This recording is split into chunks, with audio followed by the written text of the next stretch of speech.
Hello friends, जय जगन्नाथ। आज मु बनैबी नुआ स्टाइल चिकेन कषा। चिकेन कषा पई कौन कौन जिनस दरकार चलतु देखिबा। मुझे 750 ग्राम चिकेन नहीं। चिकेन को भल कर धोई देकी सेठी गोटे चामच हलदी गुंड, गोटे चामच लुण, गोटे चामच लंका गुंड पकेकी ताको अध घंटे मैरिनेट कर रखी देइथिली। दीटा बड़ साइज रो पियाज कटा मुझे नहीं।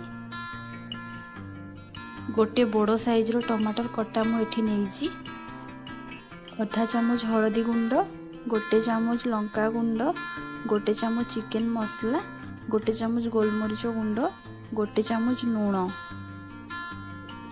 रसुण पेस्ट 2 चामच, अदा पेस्ट गोटे चामच, सोरिष तेल अधा कप,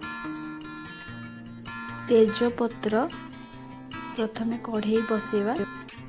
देखंतु एबे मोर कढ़ई गरम हो गलानी। एबे मुझे तेल पकई दउची। तेल गरम हो गला, तेजपत्र पकेवा। एबे हमें पियाज कटा पकई दबा। पियाज को भल करी गोल्डन ब्राउन हेबा पर्यंत भल करी भाजी नियंतु। पियाज हमर गोल्डन ब्राउन हो गलानी। एबे टमाटर को ऐड कर दबा। पियाज टमाटर भल करी भाजी गलानी। एबे हमें चिकेन को पकई दबा।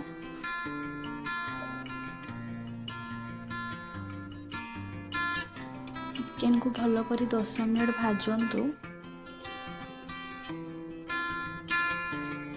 देखंतु चिकेन हमर 10 मिनट भल करी भाजी हो गलानी। लंका गुंड गोटे चामच, आपण जेतिकी राव खाती सेतिकी देई परिबे।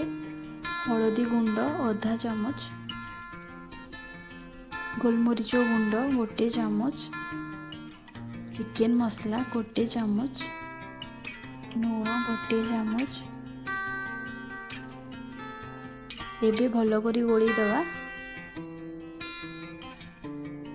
रसुण पेस्ट 2 चामच पकेबा।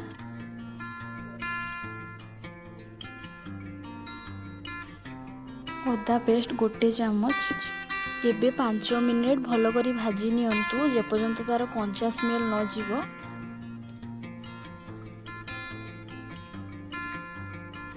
एबे देखंतु 5 मिनिट परे आम चिकेन रो कलर टा चेंज हो गलानी।